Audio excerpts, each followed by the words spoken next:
안녕하세요, 연두빛 가족 여러분. 우리 모두는 나만의 정원을 갖고 있습니다. 베란다가 될 수도 있고 작은 발코니가 될 수도 있죠.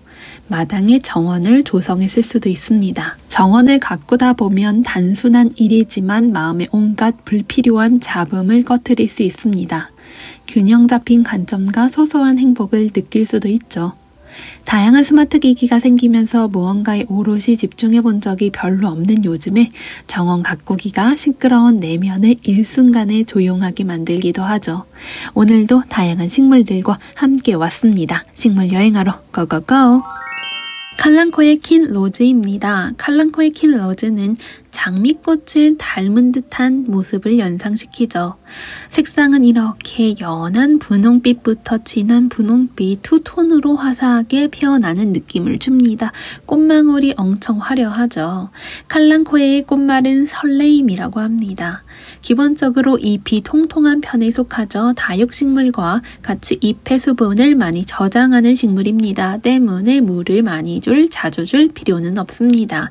물 주기는 조금은 게으르게 속끝까지 모두 마르면 해주시면 되겠습니다. 아이비 제라늄입니다. 아이비 페라고늄이라고도 불리는 아이비 제라늄은 아이비를 닮은 듯 윤기 나는 잎이 특징이며 다육질의 두꺼운 잎이 1년 내내 푸르게 빛이 납니다. 아이비 제라늄도 다양한 품종들이 있고 꽃의 색상과 무늬도 종류마다 다 다릅니다.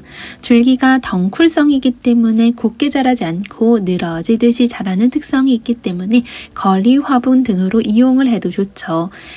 아이비 제라늄은 진실한 애정이라는 꽃말을 가지고 있습니다. 뒤에 다른 종류의 제라늄이 나오니 비교해 보면서 구경하는 재미가 또 쏠쏠할 겁니다. 아이비 제라늄은 꽃말도 좋고 꽃도 예쁘고 잎까지 매력적이네요.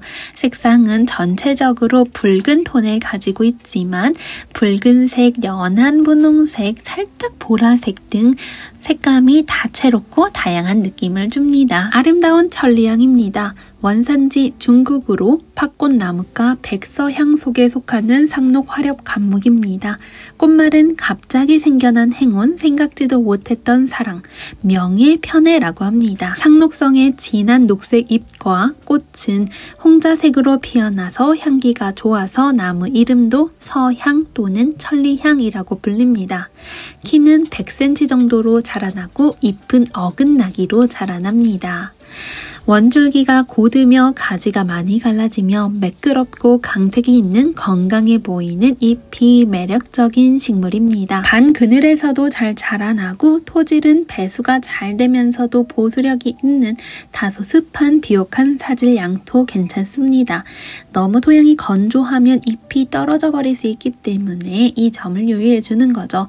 평소에 물이 잘 빠져도 큰 비가 왔을 때 물이 잠시 고여 있는 것도 사실 식물에겐 좋지 않습니다. 15cm 포트에 있는 중품 천리향도 이렇게 나와 있습니다. 훨씬 목대가 굵은 거 확인할 수 있죠. 천리향은 이렇게 잎 끝에 노란색 무늬가 있기도 하는데 이 모습이 매우 생그러운 느낌을 줍니다. 다음 식물은 일본에서 온 만병초입니다. 만 가지의 병을 고친다 해서 만병초라고 불리는 식물이 되겠죠. 우리나라, 일본, 중국 등등 여러 나라에서 자생을 하는데 오늘 온 친구들은 일본에서 온 식물들 되겠습니다. 색깔 하나하나 가장 인기 있는 만병초로 데리고 와 보았습니다. 만병초를 키울 때는 배수와 물 빠짐 신경 써주시면 되겠습니다. 뿌리가 가는 편에 속하기 때문이죠. 또한 만병초는 습한 것을 좋아하는 식물입니다. 그럼에도 불구하고 뿌리가 가늘어 물이 고이면 좋지 않기 때문에 배수 신경 써줄 필요 있죠. 만병초는 약간의 산성 토양을 선호합니다. 여름에는 서늘하게, 겨울에는 따뜻하게 키워줄 필요가 있죠. 추위는 잘 견디는 편인데 오히려 더울 때를 조심해서 키워줄 필요가 있는 것 같습니다. 겨울에는 잎과 꽃눈이 상하지 않도록 너무나 세찬 찬바람은 맞지 않도록 키워주세요. 세상에서 가장 아름다운 꽃이라는 별명을 가지고 있는 바비아나입니다. 남아프리카가 원산지인 왼떡잎 구근식물입니다. 캐나다 양귀비입니다. 구근식물이고 4cm 정도의 하얀 꽃이 피어납니다. 꽃은 낮에 피었다가 밤에 꽃잎을 닫는다고 하네요. 독일벚꽃 점원 아이리스입니다. 아직은 꽃이 피어있지 않은데 꽃이 피어난 모습을 보면 환상적이라는 말이 절로 나옵니다. 품종 하나하나 모양이 다 다르고 색감도 다르죠.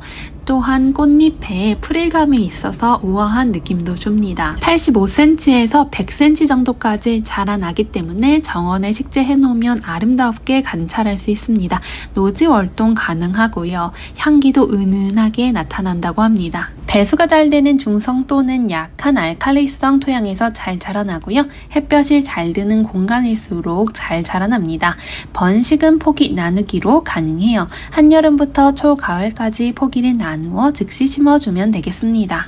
지금부터는 예쁜 미니 바이올렛 보여드릴게요. 줄여서 흔히 미바라고도 불리웁니다. 아프리칸 미니 바이올렛은 이름에서 알 수 있듯이 아프리카 지역의 탄자니아와 케냐가 원산지 되겠습니다. 1890년대에 발견이 되어서 세인트 폴리아라는 이름도 함께 불리면서 교배가 되었습니다. 처음에 그 당시에는 집에서 키우기가 상당히 까다로운 품종이었다고 합니다. 하지만 다양한 교잡을 통한 번식으로 개화 기간도 길게 늘리고 다양하고 예쁜 꽃들로 품종들이 다양하게 발전해 오게 되었습니다. 점점 사람들의 대중적인 사랑을 받는 꽃식물이 되었죠. 미니 아프리칸 바이올렛도 그 과정에서 나온 식물입니다. 아프리칸 바이올렛과 미니 바이올렛은 자라는 크기만 조금 차이가 있을 뿐 거의 비슷한 방법으로 키우면 되죠. 미니 아프리칸 바이올렛 어떻게 하면 잘 키워낼 수 있을까요? 물주기도 잘 해주시면 되겠습니다. 식물을 이렇게 가까이서 보면 잎이 통통하고 벨벳 제형이구나 라는 거 보실 수 있죠. 물이 닿으면 흰색이나 갈색 반점 생길 수 있습니다. 때문에 저면 관수 방법을 추천드립니다. 물을 줄 때는 흙이 완전히 마르고 난 다음에 물을 주시면 되겠습니다. 흙이 물에 젖은 상태로 오래 지나게 되면 뿌리 썩음이 발생할 수 있기 때문에 이를 예방해주면서 키워주세요. 미니 바이올렛은 키울 때는 느슨하고 공기가 잘 통하는 흙으로 키워주는 게 좋죠. 식물의 뿌리가 숨을 잘 쉴 수 있는 상태를 유지해주면 좋습니다. 펄라이트를 섞어서 나만의 공기가 잘 통하는 흙을 만들어 보는 것도 괜찮습니다. 흙의 산선도가 너무 높은 경우에는 소량의 탄산 칼슘이나 석회를 추가해 주셔도 되겠습니다. 미니 바이올렛은 꽃식물입니다. 그만큼 햇빛을 좋아하죠. 너무 강한 직사 광선은 오히려 해롭기 때문에 한여름에는 키우실 때 직사 광선은 피해주세요. 나머지 계절은요, 밝은 장소에서 하루 종일 해를 받게 해주셔도 무관합니다. 간접광이 들어오는 창측, 즉 유리통 문을 통해서 한층 걸러서 들어오는 햇빛은요, 미니 바이올렛은 참 좋아해요. 하루 몇 시간 이상 꾸준히 해를 받으면 꽃이 고개를 들고 계속해서 피어납니다. 빛은 모든 식물에게도 중요하죠. 특히 꽃을 보여주는 꽃식물은 빛의 양이 부족해지면 꽃눈이 생기지 않기 때문에 잎만 연약한 상태로 옷 자랄 수 있습니다. 꽃도 많이 피어나고 짱짱하게 키우기 위해서는 적당한 양의 햇빛 필수가 되겠죠. 만약 집에 해 들어오는 시간이 부족하다고 느껴지시면요, 식물등 이용하거나 형광등을 이용하셔도 괜찮습니다. 11월은 국화가 예쁜 계절이죠. 국화도 가을 동안에 피고 지고를 반복합니다. 동국은 이름 그대로 서리가 내릴 즈음에서 피는 국화입니다. 감국은 동국보다 조금 더 일찍부터 피기 시작하는 국화죠. 국화는 예로부터 잎꼬리 뿌리를 다식용으로 사용해 왔습니다. 꽃도 이렇게 예쁜데 국화는 가을에 마시기도 좋은 차라고 하죠. 두통, 불면증, 숙취 해소, 감기 예방 등등 여러가지 효과가 있는 식물이 되겠습니다. 감국 역시 국화차로 만들어 마실 수 있는데 동국에 비해 꽃이 작고 약간 쌉싸름한 맛이 난다고 하네요. 국화의 국자는요, 어원이 그의 꽃에 구극이라 해서 꽃이 피는 마지막 꼴찌라는 데서 유래가 되었다고 합니다. 때문에 감국을 비롯한 국화류는요, 가을로 접어들면서 피기 시작해서 서리가 내리는 늦가을까지 계속해서 피어난다고 하네요. 가을을 마무리하고 겨울을 감상하기 전에 국화를 이렇게 보는 것만으로도 하늘을 마무리하는 느낌을 가져볼 수 있는 거죠. 국화는 워낙 사랑을 많이 받는 꽃이었기 때문에 원예종으로 많이 도입이 되어 왔습니다. 꽃이 피어난 시기에 따라서 하국, 하추국, 추국, 동국이라고 구분을 하곤 하는데요. 하국은 9월경에 피는 종류, 대부분의 국화는 10월에 개화하는 추국에 속하고요. 동국은 11월 이후에 개화하는 품종을 의미합니다. 또한 우리가 개화하는 형태에 따라서 꽃대 하나에 꽃이 하나씩 피는 종류를 스탠다드 국화, 꽃대 하나에 여러 개의 꽃이 피는 종류를 스프레이 국화라고도 부릅니다. 국화는 내한성이 강한 식물로서 밖에서 월동이 가능하기 때문에 정원에서도 많이 식재를 합니다. 삽목이나 포기 나누기로도 잘 번식을 하죠. 국화는 양지에서도 잘 자라지만 반음지도 무리 없이 자랍니다. 습한 것을 좋아하지 않는 식물로 배수가 잘 되는 곳에 재배해 주시거나 식재해 주시면 되겠죠. 여름 장마철에 배수가 잘 되지 않으면 포기가 녹을 수 있기 때문에 이 점에 유의하면 되겠습니다. 번식은 씨 뿌리기, 삽목, 포기 나누기로 할 수 있는 식물입니다. 다음 식물 금매화입니다. 쌍떡잎 식물 미나리 아제비목의 여러 해살이 야생화입니다. 원산지가 우리나라로 함경도와 평안북도에 분포하고 산속의 냇가에서 주로 서식해온 식물입니다. 카립 금매화는 딱 보면 다름이 느껴지죠. 잎이 칼립처럼 길쭉하게 되어 있습니다. 지중해성 기후에서 서식하는 미나리 아제비과라는 건 공통적이죠. 배수력이 좋은 촉촉한 바위 등의 양지나 반음지에서도 잘 자라납니다. 다음 식물은 색단초입니다. 색단초는 범애기과 범애기 속에 속하는 식물이 되겠습니다. 여러 해살이 포그리고 사랑스러운 고백이라는 꽃말을 가지고 있습니다. 꽃은 여름에 피어나고 하얀 색깔의 올망졸망한 모습으로 피어납니다. 반그늘에 통풍 잘 되는 공간에서 키워주세요. 다음은 벌레잡이 삼총사 보여드릴게요. 벌레잡이 제비꽃은 통발과의 벌레잡이 제비꽃 속 식물입니다. 통발과라고 하면 바다에서 물고기 잡는 도구를 상상하실 수 있는데 서식지가 우리나라 북부의 높은 산의 습한 바위나 습원에 사는 여러 해살이 식충식물을 통발과라고 합니다. 물방울 같은 점액을 잎의 양면으로 분비하여 벌레를 잡아냅니다. 꽃은 대부분 밝은 자주색 느낌을 내면서 달리더라고요. 꽃줄기가 생기면 그 끝에 한 송이씩 달리고 피고 지고를 반복합니다. 사실은 벌레잡이 제비꽃은 꽃을 보기보다는 이 신비스러운 느낌과 자태를 보는 거죠. 우리가 사는 공간의 방충망조차 통과해 날아오는 아주 작은 날파리나 모기 등 작은 벌레를 기대 이상으로 잘 잡아내더라고요. 너무 지저분하게 느껴질 때쯤 샤워기로 목욕을 시켜주면서 잎을 관리해 주시면 되겠습니다. 앞서 보신 벌레잡이 식물들은 잎이 좁고 가늘고 혹은 동글동글한 편에 속하는 벌레잡이 제비꽃이었는데 아그나타는 이렇게 잎장이 큼직큼직하고 연두색으로 빛이 납니다. 연보라색 꽃대를 올려주고 있는 아그나타도 있네요. 아그나타는 멕시코가 원산지인 식물입니다. 밝은 실내에서도 키우셔도 되고 습도를 조금 많이 주면 아주 잘 자라납니다. 이렇게 폭이 번식을 하고요. 제비꽃은 하루살이도 잡아먹더라고요. 한동안 벌레잡이 제비꽃을 잊고서 농원 한켠에 둔 적이 있었는데 그때도 죽지 않고 살아있을 정도로 무관심해도 생명력이 강하다는 느낌을 줍니다.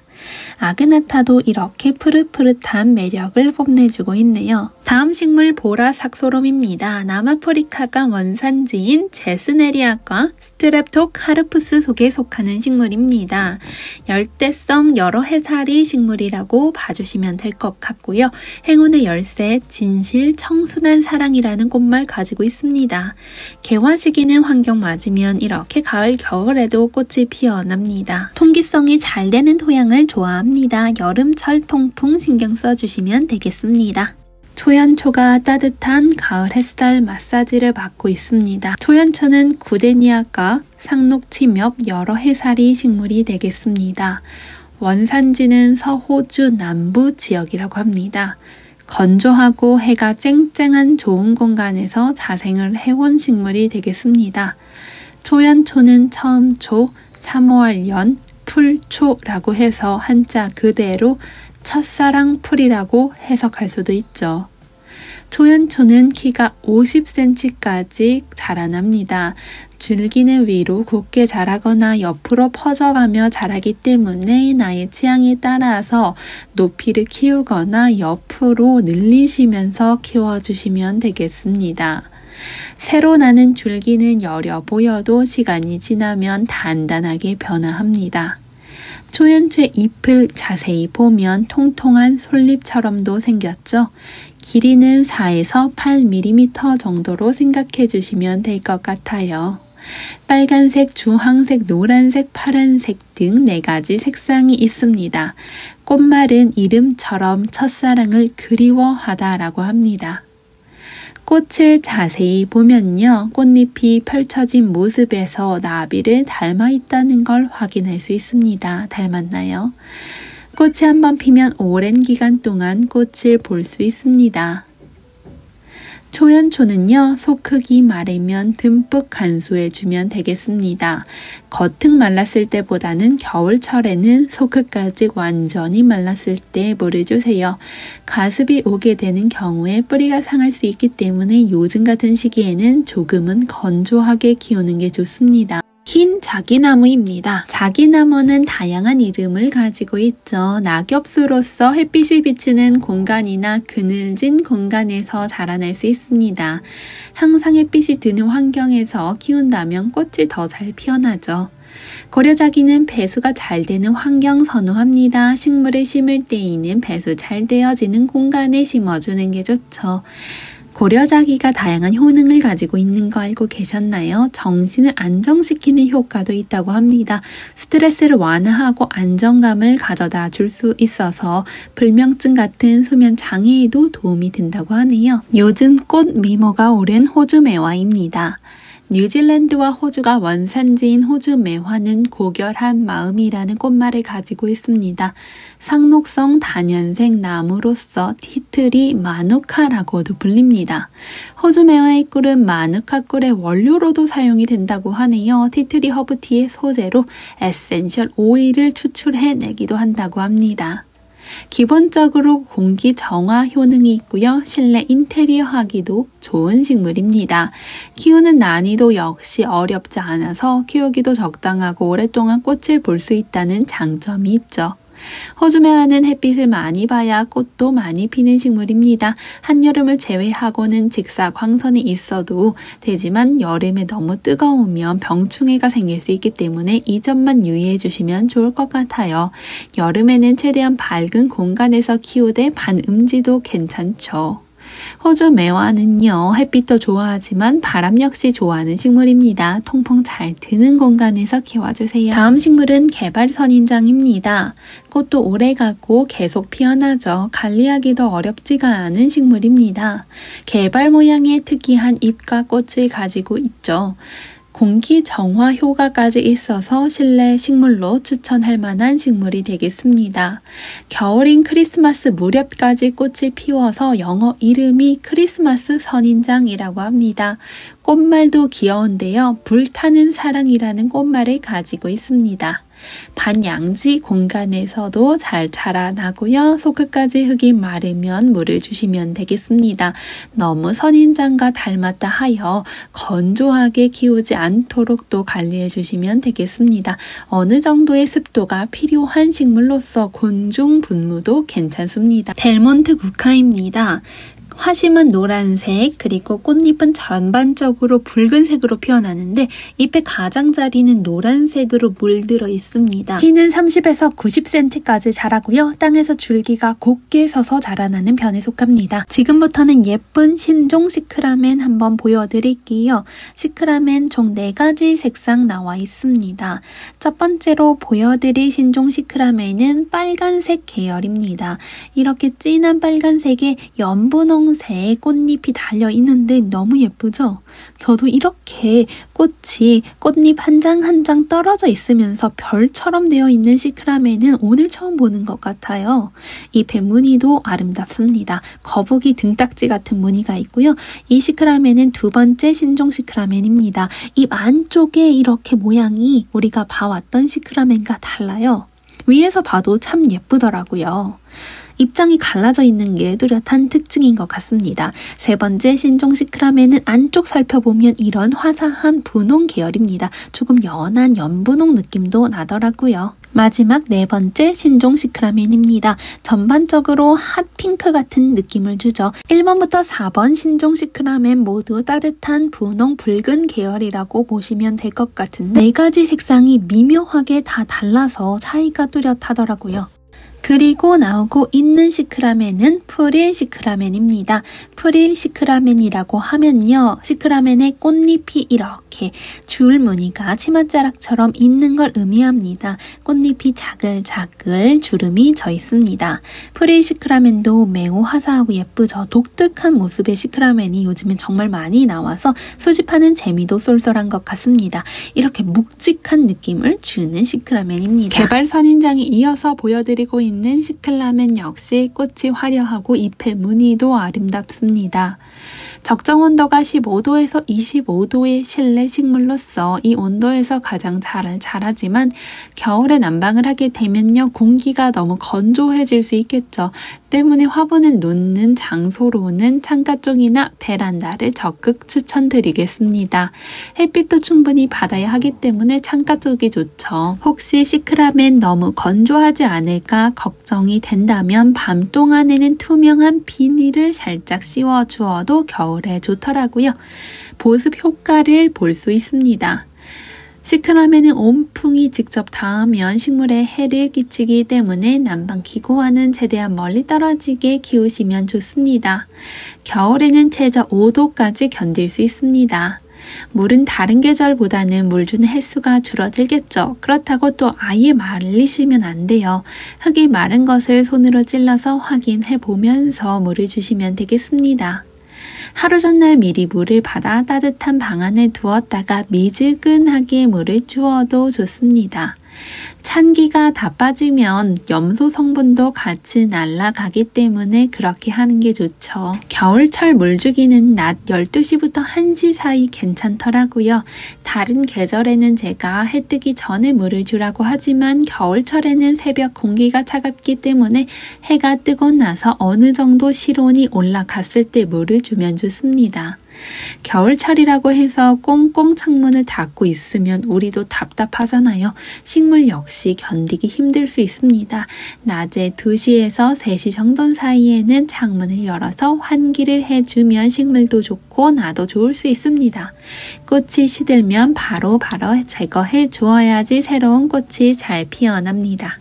폼폼 국화입니다. 계란 노른자처럼 둥글둥글한 모습이 예쁘죠.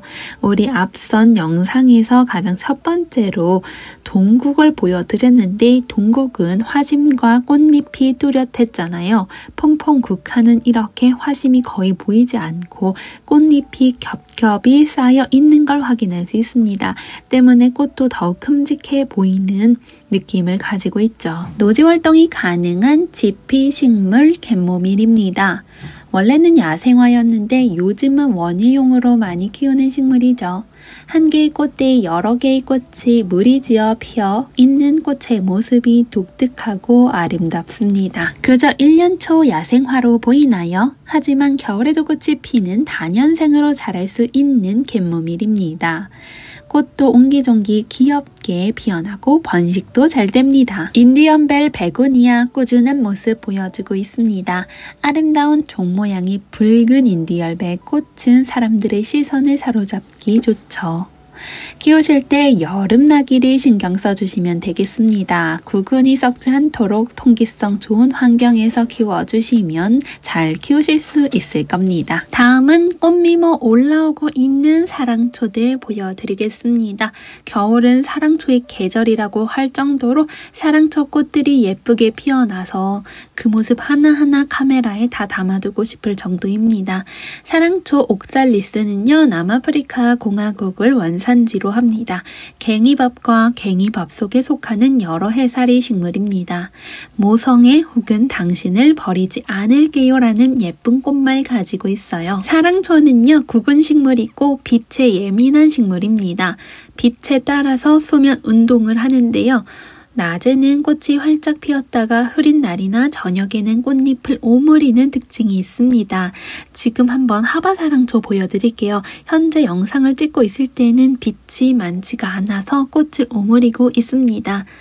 동양종 사랑초는 가을에 구근을 심어서 11월부터 4월까지 예쁜 꽃을 피우고 여름에 휴면하는 사랑초입니다. 때문에 지금이 꽃미모가 올랐을 시기가 되는 거죠. 하영종 사랑초는 봄에 구근을 심어 여름에 꽃을 피우게 됩니다. 10도 이하로 내려가면 휴면을 하죠. 청사랑초, 보라사랑초, 아이언클로스가 하영종에 속하는데 하영종 사랑초는 그 수가 매우 적습니다. 사랑초를 키우는 적정 온도는 15도에서 20도 사이입니다. 사랑초는 추위에 강한 편이지만 10도 이하로 내려가지 않도록 주의할 필요가 있습니다. 때문에 추운 겨울철 베란다에서 키울 만한 식물이 되겠죠. 겨울철에 꽃을 볼 수 있다니 로맨틱하게도 다가옵니다. 너무 춥거나 너무 더운 경우에는 일시적으로 잎과 줄기가 시드는 현상을 자연스럽게 보여주게 됩니다. 이를 휴면기라고 말할 수도 있죠. 잎과 꽃이 시들어 죽은 것처럼 보이지만 사실은 그 안에 구근은 살아있기 때문에 온도를 따뜻하게 조성해주면, 그리고 햇빛도 쬐어주면 다시 새순을 올려주는 걸 확인할 수 있습니다. 사랑초를 키우는 데 있어서 가장 중요한 것은 역시나 햇빛이겠죠. 앞서 말씀을 드렸듯이 햇빛을 좋아하고 예민한 편에 속합니다. 키우기 적합한 장소도 때문에 베란다가 되는 거죠. 빛이 풍부하게 들어오는 공간이니까요. 강량이 풍부할수록 잎이 건강해지고 꽃도 오랫동안 예쁘게 피어나죠. 빛이 부족할 경우에는 모든 식물이 웃자랄 가능성이 높아집니다. 또 빛이 너무 세면 잎이 노랗게 변화할 수도 있죠. 해가 있는 방향으로 화분을 자주 돌려주면 수영을 예쁘게 만들 수 있습니다. 사랑초 좋아하시는 분들은 한 종류의 사랑초만을 키우는 경우가 거의 없죠. 화분을 종류별로 조금씩 위치를 조정해주면서 소외받지 않는 사랑초를 만들어주세요. 봄부터 가을까지는 화분이 거뜬 말랐을 때 충분히 물 주시면 되겠고요. 겨울철에는 화분의 소크까지 말랐을 때 물을 주세요. 사랑초 앞서 말씀드렸듯이 구근 식물입니다. 약간은 건조한 환경에서도 물이 없이 잘 자라요. 우리가 흔하게 물 안 주면 죽지 않을까라는 식물로 식물을 조금 가습하게 만드는 경우가 있습니다. 건조한 환경에서 식물들 축 처져 있어도 물을 주면 금세 살아 올라가잖아요. 하지만 가습이 와서 뿌리가 썩어 버리면 답이 없잖아요. 때문에 조금은 건조한 편이 오히려 너무 가습한 경우보다는 낫습니다. 사랑초는 알비료를 한 달에 한 번씩 주면 좋죠. 새순이 올라왔을 때 비료를 주면요, 생장에 도움을 줄 수 있습니다. 꽃이 지금처럼 피어 있는 시기에는 꽃을 더욱 풍성하게 만들어 줄 수 있습니다. 제가 목사랑초를 분재 찰사 이용해서 토분에 분갈이 해봤는데 어떤가요? 너무 귀엽죠? 사랑초 햇빛이 풍부하고 바람이 잘 통하는 공간에서 건강하게 잘 자랄 수 있는 것 같습니다. 이 톱은 사랑초도 제가 농원에서 가장 좋은 자리에 놔뒀었는데 금세 이렇게 풍성하게 자라더라고요. 사랑초 길이가 길어지면 분재철사 이용해서 수영 잡아주시던가 거리 화분에 심어서 늘어뜨리면서 키워주셔도 될 것 같아요. 지금부터는 예쁜 스트랩토카르푸스 보여드리도록 하겠습니다. 스트랩토카르푸스, 스트랩토카퍼스라고도 불리는 식물로서 흔히 뉴질랜드 앵초라고도 불립니다. 우리가 실내에서 생활을 하기 때문에 빛이 적은 환경에서도 잘 자라나는 식물에 관심이 많을 수밖에 없죠. 식물은 좋아하는데 내가 사는 환경이 해가 많지 않아서 흔히들 햇빛이 없어도 잘 자라나는 식물 좀 추천해 주세요 하고 묻곤 합니다. 고사리 같은 식물들이 햇빛이 없어도 잘 자라나지만 꽃이 없기 때문에 예뻐하지 않는 분들도 있을 겁니다. 스트랩토카르푸스는 이렇게 꽃도 엄청 화려하죠. 남아프리카 게스네리아과의 식물로서 본래 바위 돌틈 사이에서 자라나는 식물이었다고 합니다. 때문에 빛이 많지 않아도 흙이 풍부하지 않아도 잘 자라나는 식물로 알려져 왔습니다. 건조해도 다른 식물에 비해서 강한 편에 속합니다. 유럽에서는 인기 있는 식물로 알려져 있고요. 100가지가 넘는 품종이 있다고 합니다. 잎을 자세히 보면 잎이 이렇게 가느다랗고 길쭉한 걸 느낄 수 있죠. 정말 길게 자라납니다. 그래서 가드닝 공간을 많이 차지하곤 하죠. 예쁘게 풀을 잇는 꽃이 아름답게 느껴지고 마치 수채화 물감으로 그림을 그려놓은 듯한 꽃을 가지고 있는 것이 특징입니다. 더운 여름을 좋아하지 않고 서늘한 환경 선호합니다. 최저 5도까지는 잘 자라납니다. 키워보셨던 분들 중에 0도 정도까지도 견뎌내는 걸 확인하신 분들도 있더라고요. 가드닝 하면서 관리를 해줄 때는요, 물은 다른 식물보다는 조금 더 말리고 주는 편이라고 생각을 해주면 될 것 같습니다. 흙을 배수가 잘 되도록 배 앞에서 심어주세요. 개인적으로는 상토를 그렇게 많이 쓰지 않고 자연 흙을 많이 넣어서 분갈이를 해도 상관은 없을 것 같습니다. 조금 더 정리해서 말씀을 드려볼게요. 물론 키우는 환경이 모두 다 다르기 때문에 하나로 특정 지어서 키우는 방법은 이거다 라고는 할 순 없겠지만 그래도 많은 분들이 경험해보고 공유할 수 있는 내용들을 전달해 드릴게요. 직사 광선보다는 밝은 그늘이 생육에 좋죠. 서늘한 기후를 좋아하는 식물입니다. 더운 여름을 싫어하죠. 다년생 식물이라고 생각해 주시면 되고요. 자라나면 포기가 많아집니다. 물은 흙이 마르면 주면 좋겠습니다. 건조에 강한 편이라고 말씀을 드렸죠. 생각보다 물을 엄청 좋아하는 식물은 아닌 것 같아요. 다른 식물에 비해서 물을 조금 더 말리면서 줄 필요가 있습니다. 특히 계절이 바뀌는 시점에는 물 조절이 더 중요해지죠. 물을 주실 때에는 당연히 흙에다 주시는 게 좋습니다. 물 받침해 주시거나 겉흙에 물을 주면 되겠죠. 가급적이면 식물에 잎과 꽃에는 물이 닿지 않도록 해주세요. 온도차가 생기면 잎이 망가질 수 있기 때문이죠. 꽃이 화려하게 피어났으면 꽃이 시들기 마련이죠. 시든 꽃 너무 마음 아파하지 말고 아까워하지 않기로 해요.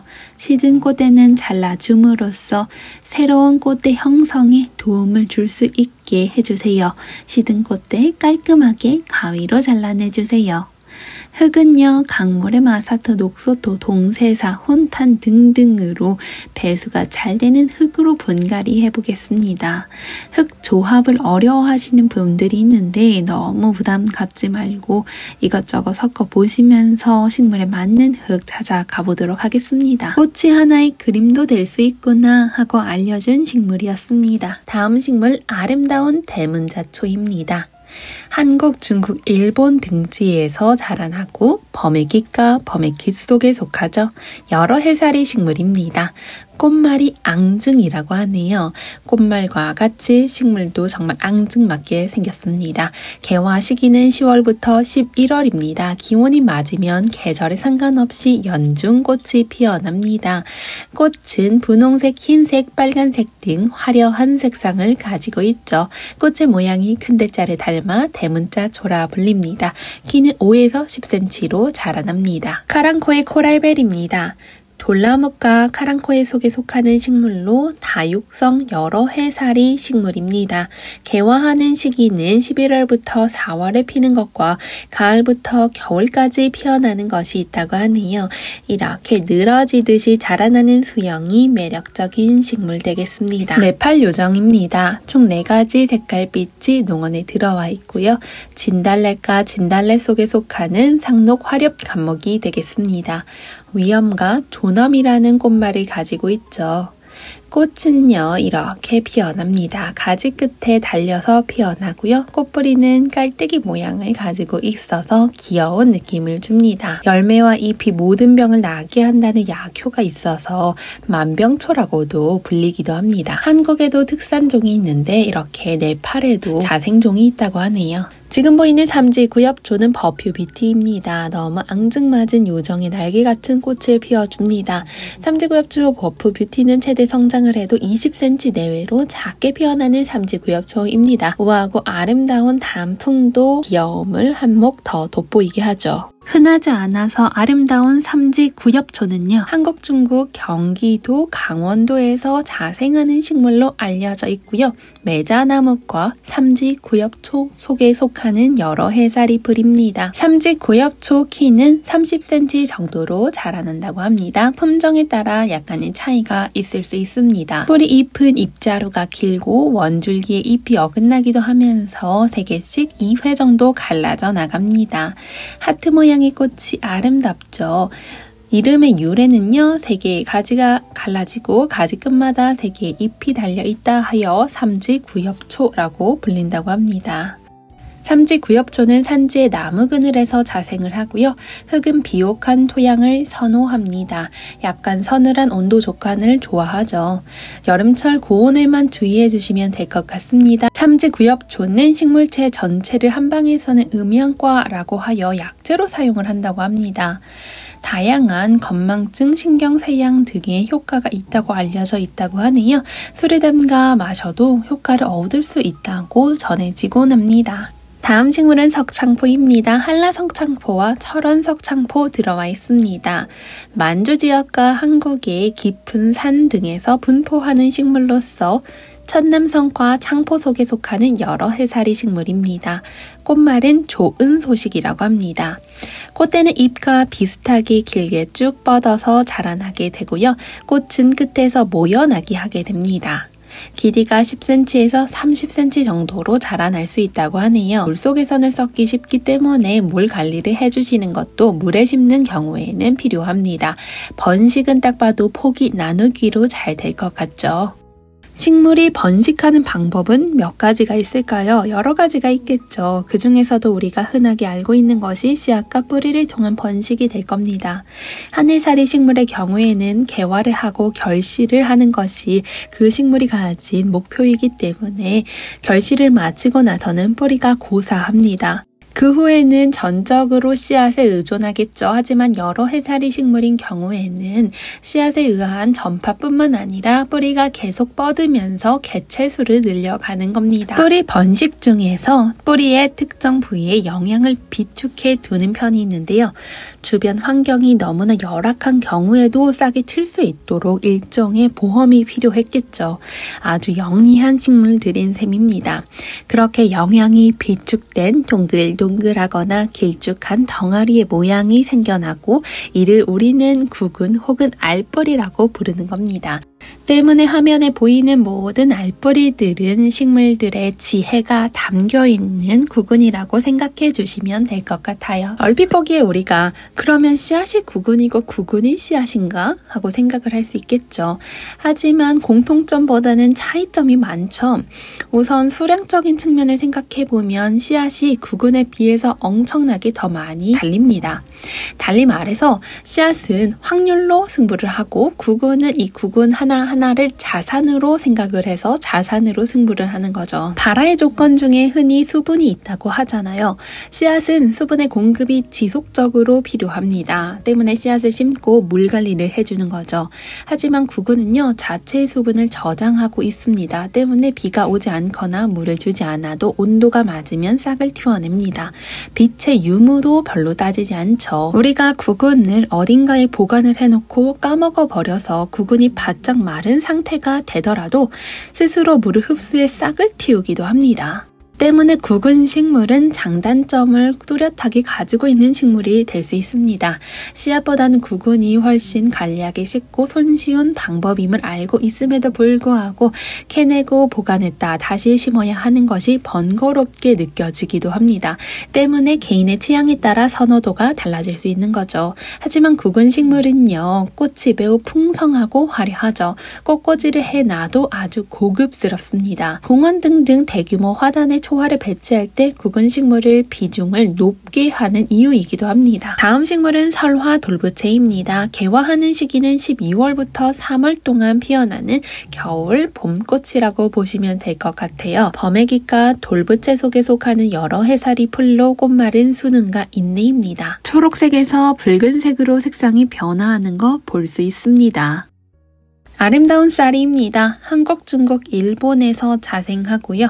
콩과 쌀이 속에 속하는 낙엽 화력 감목입니다. 생각, 사색, 상념이라는 꽃말을 가지고 있죠.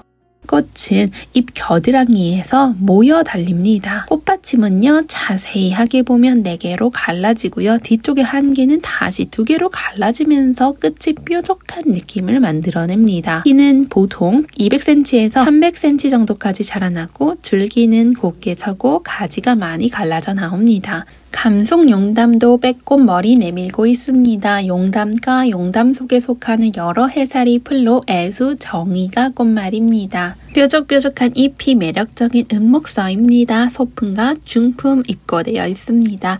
은목서 향기가 참 좋죠. 이맘때 좋은 향이 나오면 은목서에서 나는 향이라고 생각이 될 정도로 향기가 좋습니다. 꽃향기도 향수처럼 멀리 퍼지고 수영도 아름다워요. 가을에는 하얀 꽃이 예쁘고 진하게 피어오릅니다. 차이니스 자스민입니다. 물풀의 나무과 영춘화 속에 속하는 여러 해살이 나무로 당신은 나의 것 사랑의 기쁨이라는 꽃말을 가지고 있습니다. 덩쿨성 식물이죠. 향이 좋아 꽃차로도 만들어 마시고요. 방향성이 강해서 향료를 채취하여 재배를 하게 됩니다. 의아리는 한국, 중국, 일본 전국 각처의 사냐에서 자라나는 미나리 아제비과의 식물입니다.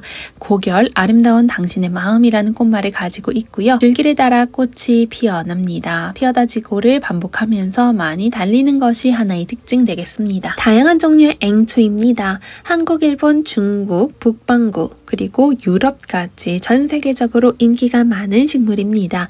앵초과 앵초 속에 속하는 여러 해살의 식물로 젊은 시절, 고뇌, 행복의 열쇠, 가련, 청춘이라는 다양한 꽃말도 가지고 있습니다.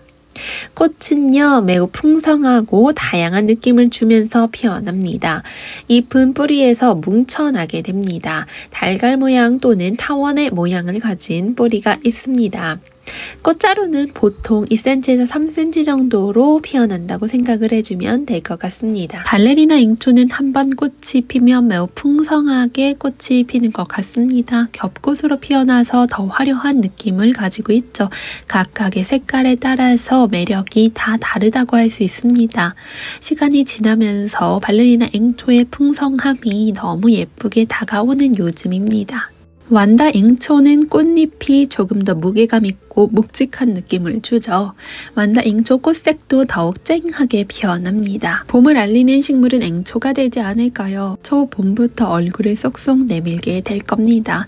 일본 앵초는 우리나라 앵초에 비교해서 확실하게 진한 느낌을 주는 색감을 가졌습니다. 우리나라 앵초들이 아주 깨끗하고 밝은 느낌이라면 일본의 앵초는요, 무거운 적색의 느낌을 가지고 있습니다. 고풍스러운 느낌을 갖고 있죠. 홋카이도부터 큐슈에 걸쳐서 습지에 자생하는 야생아입니다.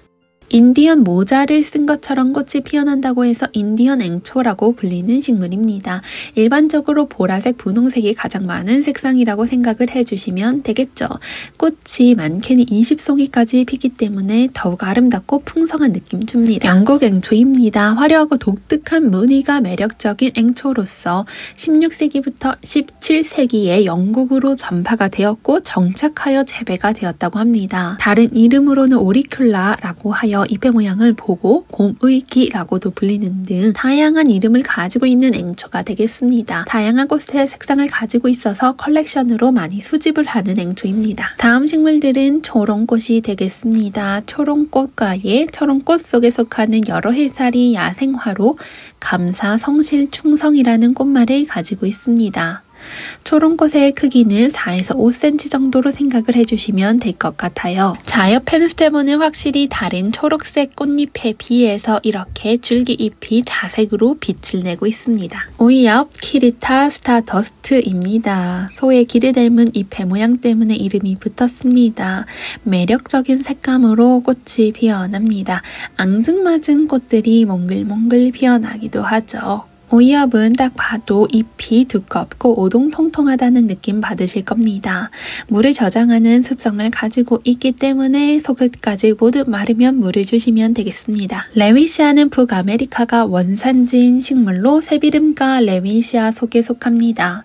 천사의 눈물, 치유, 뜨거운 사랑이라는 꽃말을 가지고 있죠. 잎은 다육질의 성질을 가지고 있어서 물을 저장합니다. 속끝까지 마르면 물을 주시면 되겠습니다. 건조한 땅, 서늘한 기온 좋아합니다.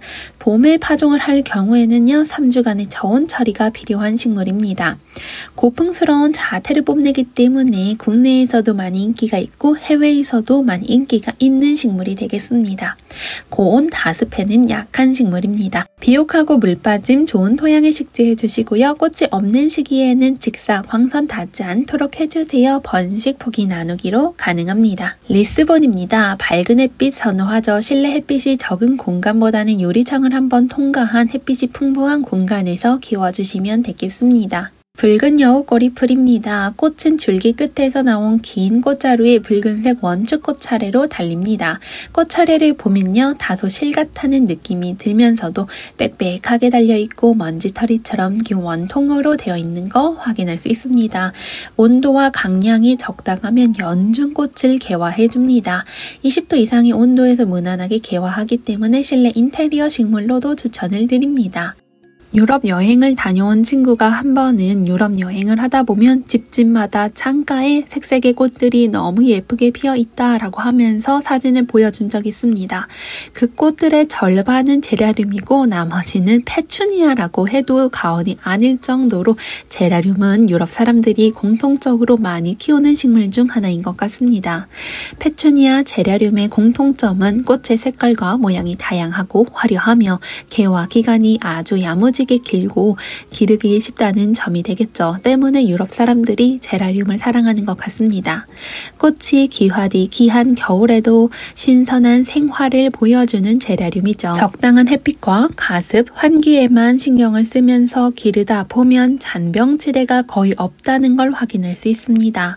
꺾꽂이 삽목을 통해 번식이 잘 되기 때문에 식구를 늘려가면서 기를 수도 있죠. 잎에서 풍기는 특유의 향기 때문에 해충들을 쫓아내는 천연 방충망 역할을 할 수도 있다고 합니다. 스트레스와 우울증을 가라앉히는 효과가 있다고 해요. 약간은 건조한 상태에서 물을 자주 주지 않아도 되기 때문에 물을 자주 줘야 되는 수고로움도 줄일 수 있습니다. 이쯤 되면 유럽에서 왜 이렇게 사랑을 받는지, 왜 국민화초 라고 불리는지 알 수 있겠죠. 제라늄은 두루미의 불이라는 뜻을 가지고 있습니다. 볼록하고 길쭉한 씨방의 모습 때문에 이름이 붙었다고 해요.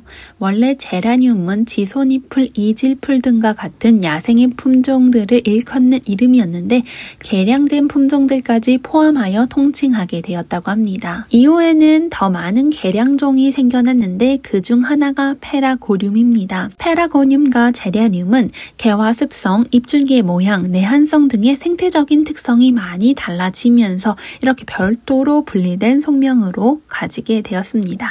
페라고늄은 황새의 불이라고 합니다. 황새는 두루미, 앞서 말씀을 드렸던 제라늄과는 외모가 비슷하고 덩치만 조금 더 큰 사촌이라고 생각을 해주시면 될 것 같아요. 때문에 제라늄과 식물 페라고륨도 이렇게 비슷한 느낌을 줄 수 있는 거죠. 지금처럼 가을에서 겨울로 넘어가는 환절기에는 다양하게 선선한 바람도 불고 적당히 따뜻한 햇빛도 받을 수 있기 때문에 제라늄의 꽃미모와 잎미모가 물이 오르는 시기가 되겠습니다. 제일 예쁘고 성장하기 좋은 시기를 할 수 있죠. 여름철에는 너무 더워서 못 줬던 비료도 주고 자유롭게 분갈이 해주고 삽목도 할 수 있습니다.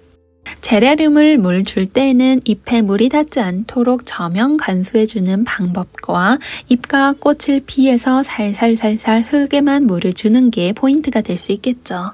제라늄 물 줄 때에는 너무 차가운 물을 주기보다는 미지근한 물을 낮은 온도가 높은 날에 주면 좋겠습니다. 흔히 우리가 여름에는 너무 더워서 아침과 저녁에 물을 주라고 하지만 계절이 변화할 때는 우리가 계절에 맞춰서 줘야겠죠.